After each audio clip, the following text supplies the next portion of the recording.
Doctor ইউনূসের London সফর নিয়ে ইতিমধ্যেই বেশ আলোচনা সমালোচনা শুরু হয়ে গেছে। তিনি গতকাল লন্ডন রওনা দিয়েছেন, কিন্তু কখন রওনা দেবেন এটা নিয়ে কিন্তু কেউ জানতো না, দুপুরে যাবেন না সন্ধ্যায় যাবেন। অবশেষে তিনি রওনা দিয়েছেন। তার সাথে কে কে যাবেন? সাধারণত তার সাথে বিভিন্ন বেসরকারি সংবাদ সংস্থার লোকজনও যায়, রিপোর্টাররা যায়, কিন্তু এবার কিন্তু সাংবাদিক তিনি খুব কম নিয়েছেন। কেন সাথে কম সাংবাদিক নিয়েছেন এটা নিয়েও কথা উঠেছে। তিনি তার সাথে কারা যাচ্ছে? সাধারণত এসব সফরে যারা সঙ্গী হয় তাদের একটা তালিকা পাওয়া যায় বা জানি, কিন্তু এবার দুজন সঙ্গীর নাম শুনে আমরা একটু অবাক হয়েছি। তার মধ্যে একজন হলো বাংলাদেশ ব্যাংকের বর্তমান গভর্নর, আরেকজন হলো দুর্নীতি দমন কমিশনের বর্তমান চেয়ারম্যান। দুর্নীতি দমন কমিশন একটা স্বাধীন সংস্থা, সাংবিধানিক সংস্থা, এবং প্রয়োজনে এই দুদক প্রধান উপদেষ্টার বিরুদ্ধেও তদন্ত করতে পারে। এবং আমার মনে পড়ে না যে কোনো সরকার প্রধান এর আগে এই দুদকের প্রধানকে নিয়ে অন্য দেশে সফর করেছেন, এভাবে একদম প্রকাশ্যে সফরে গেছেন, আমার মনে পড়ে না। সো এইটা কিন্তু খুবই দৃষ্টিকটু একটা ব্যাপার হয়েছে। কিন্তু ডক্টর ইউনূস তো কারো কথা শোনেন না। তিনি দুদকের চেয়ারম্যানকে তার সফর সঙ্গী করে নিয়েছেন। তিনি কেন এবার এই লন্ডন যাচ্ছেন এটা নিয়েও কিন্তু কথা উঠেছে। এবং তিনি এত বেশি বিদেশ ভ্রমণ করেন যে আর কোনো সরকার প্রধানকে আমরা অতীতে দেখিনি যে 2 দিন পরপরই বিদেশে যায় এবং পরে দেখা যায় যে খুবই তুচ্ছ কারণে তার এই সফর। আবার এই তুচ্ছ কারণটাই বা বলি কিভাবে, আড়ালে আবডালে কিন্তু তিনি আবার অনেক কিছু করে আসেন যেটা প্রকাশ্যে আসে না। এর আগে কাতারেও আমরা সেটি শুনেছি। তো এবার যা বলা হচ্ছে যে ব্রিটেনের রাজা কিং চার্লস III তিনি তাকে ডক্টর ইউনূসকে হারমোনি অ্যাওয়ার্ড দেবেন এবং 12ই জুন তিনি এই অ্যাওয়ার্ডটি পাবেন। এটি নিয়ে কোনো সমস্যা নেই। ডক্টর ইউনূস অসংখ্য পুরস্কার পেয়েছেন। সো সরকার প্রধান হিসেবে তিনি এত পুরস্কার নেবেন কিনা এটা তার ব্যক্তিগত সিদ্ধান্ত। কিন্তু সমস্যা হচ্ছে যে এই পুরস্কার সংক্রান্ত যে ওয়েবসাইটটা আছে এবং সেখানে যে পুরস্কারের তালিকাপ্রাপ্তদের নাম দেওয়া আছে সেখানে ডক্টর ইউনূসের নাম নেই। তো এটা একটা অদ্ভুত বিড়ম্বনা তৈরি হয়েছে। এবং আমি চ্যাট জিপিটি থেকে জিজ্ঞেস করলাম, চ্যাট জিপিটি তুমি বলতে পারো ডক্টর ইউনূস কি হারমোনি অ্যাওয়ার্ড পাবেন কিনা? তো চ্যাট জিপিটি আমাকে যেসব রেফারেন্স দিল সব রেফারেন্সই বাংলাদেশের পত্রিকাগুলো, মানে বাংলাদেশের মিডিয়ার বাইরে কোনো রেফারেন্স নাই যে ডক্টর ইউনূস এই পুরস্কারটি পাচ্ছেন। তিনি পেলে ভালো কথা, না পেলে একটু বিব্রত হওয়ার বিষয়। যাই হোক, এটা নিয়ে আমি খুব চিন্তিত নই। তিনি কি ব্রিটিশ প্রধানমন্ত্রী কেয়ার স্টেইমারের সাথে দেখা করবেন এটা নিয়েও কথা হচ্ছে। তিনি দেখা করবেন কিনা আমরা জানি না, শোনা যাচ্ছে দেখা করবেন। এর আগে তার প্যারিসে যাওয়ার কথা ছিল, তিনি যাননি কারণ প্যারিসের প্রেসিডেন্ট তাকে সময় দেননি।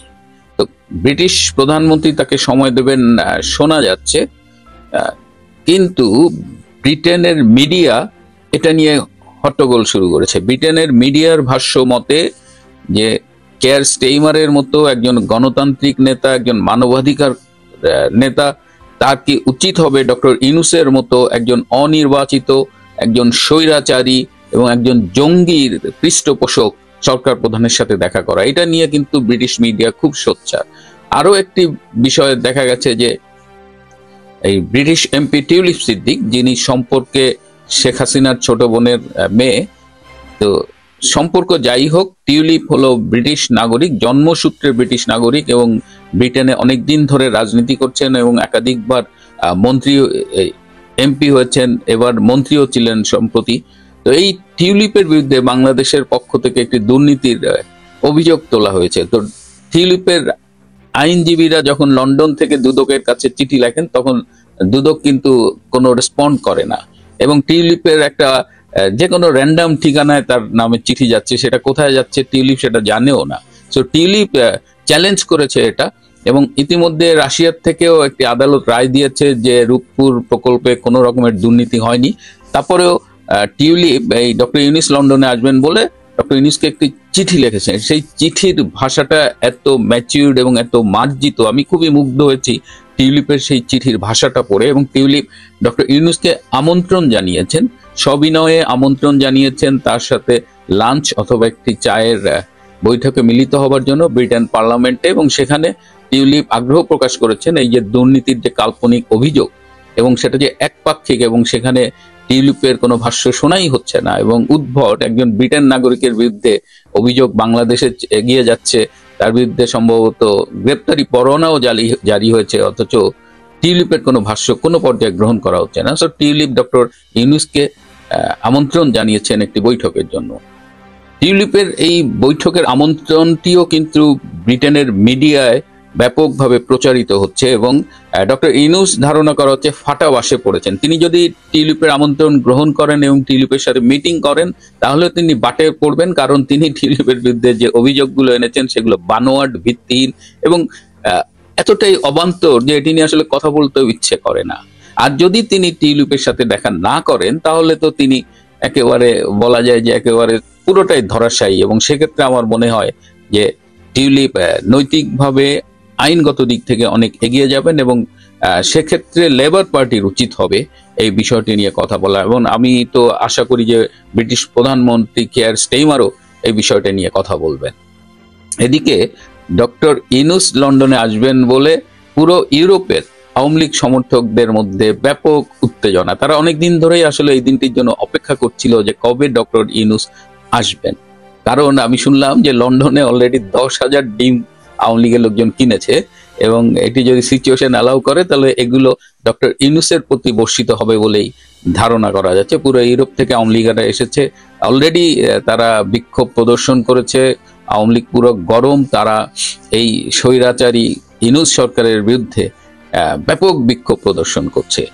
বাংলাদেশিদের নিয়ে একটি সভা করবার কথা ছিল ডক্টর ইউনূসের, কিন্তু শোনা যাচ্ছে সেই সভাটি নাও হতে পারে, কারণ সেখানে তাকে অনেক বিব্রতকর প্রশ্নের মুখোমুখি হতে পারে। এই ভয়ে তিনি সম্ভবত সেই বৈঠকটিও ক্যান্সেল করছেন। এদিকে প্রবাসী বাংলাদেশিদের পক্ষ থেকে ব্রিটেনের রাজা কিং চার্লসকে সরাসরি চিঠি লেখা হয়েছে, এবং সেই চিঠিটি বাই পোস্ট পাঠানো হয়েছে, যেখানে ডক্টর ইউনূসের সাম্প্রতিক এই যে গত 10 মাসের স্বৈরাচারী সাম্প্রদায়িক জঙ্গি কর্মকাণ্ড বিস্তারিতভাবে লিখে পাঠানো হয়েছে। এছাড়া ব্রিটিশ প্রধানমন্ত্রী কিয়ার স্টেইমারের কাছেও চিঠি এবং ইমেল পাঠানো হয়েছে এই ডক্টর ইউনূস সম্পর্কে বিভিন্ন সমালোচনা করে। সো এদিক দিয়েও একটি প্রতিবাদ চালু হয়েছে। আরেকটি কথা খুব আলোচনা হচ্ছে, সেটা হলো যে ডক্টর ইউনূসের সাথে বিএনপির ভারপ্রাপ্ত চেয়ারম্যান তারেক রহমানের বৈঠক নিয়ে অনেকেই এই বৈঠকটি হবে কি না এটি নিয়ে নিশ্চিত হতে পারেননি। আমি আগেই বলেছিলাম এই মিটিংটি 13ই জুন হবে, এটা আগেই ঠিক করা হয়েছে, বিকেল 4:30-এ হবার কথা ছিল। এই সময়টা একটু চেঞ্জ হতে পারে, কিন্তু আজকে দেখলাম যে বিএনপির পক্ষ থেকে এবং ডক্টর ইউনূসের পক্ষ থেকে এটি এনশিওর করা হয়েছে যে তাদের মিটিংটা হবে। ডক্টর ইউনূস তারেক রহমান সম্পর্কে কি ধারণা পোষণ করেন এই ব্যাপারে একটা চমৎকার তথ্য আমার কাছে আছে। আমি সম্ভবত কাল বা পরশু এই ডক্টর ইউনূস এবং তারেক রহমানের মিটিং নিয়ে একটি এপিসোড করব, সেখানে আমি বলবো যে ডক্টর ইউনূসের কাছে তারেক রহমান কি, এবং তারেক রহমান সেটি জানেন কিনা আমি জানি না, তবে তিনি যদি শোনেন তিনি নিশ্চয়ই ব্যথিত এবং অবাক হবেন, এবং আমার কথার প্রমাণ হিসেবে তিনি তার কাছের মানুষদের কাছে অডিও চাইলেও পেতে পারেন। আমি যে তথ্য থেকে পেয়েছি অডিওটা আমি নেইনি, কারণ সেক্ষেত্রে আমার সোর্সের আইডেন্টিটিটা ডিসক্লোজ হয়ে যেত, কিন্তু তারেক রহমান চাইলে সেই অডিও তিনি শুনতে পারেন। তো এই বিষয়ে কি হবে, আর এটি বাংলাদেশের জন্য কতখানি কি বয়ে আনবে সুনাম, বা আদৌ তার যে আগের 10টা বিদেশ সফর, সেই সফরে বাংলাদেশ তেমন কিছু পায়নি। ব্যক্তিগতভাবে তিনি কিছু পুরস্কার পাচ্ছেন, কিছু মিটিং করছেন, এবং ব্যক্তিগতভাবে তিনি গোপন কিছু মিটিং করছেন, যেমন তারেক রহমানের সাথে তার মিটিংটা নিয়ে বাংলাদেশের রাজনৈতিক অঙ্গনে ইতিমধ্যেই ব্যাপক আগ্রহ তৈরি হয়েছে, কারণ বিএনপি ডক্টর ইউনূসের বিরুদ্ধে একটা স্ট্রং অবস্থান নিয়েছিল নির্বাচন নিয়ে। সেই অবস্থান থেকে বিএনপি সরে আসবে কিনা, বিএনপি ডক্টর ইউনূসের ট্রাপে পা দেবে কিনা, এই বিষয়গুলো নিয়ে, কিংবা আগামীতে জাতীয় সরকার হবে কিনা, জুলাই সনদের ব্যাপারে, এইসব বিষয় নিয়ে বাংলাদেশের রাজনীতিতে এখন আলোচনা হচ্ছে। প্রিয় বন্ধুরা, আজ এ পর্যন্তই। ভালো থাকবেন, সুস্থ থাকবেন, তার চেয়েও জরুরি হলো নিরাপদে থাকবেন। সবাইকে অনেক ধন্যবাদ। এখন আলোচনা হচ্ছে।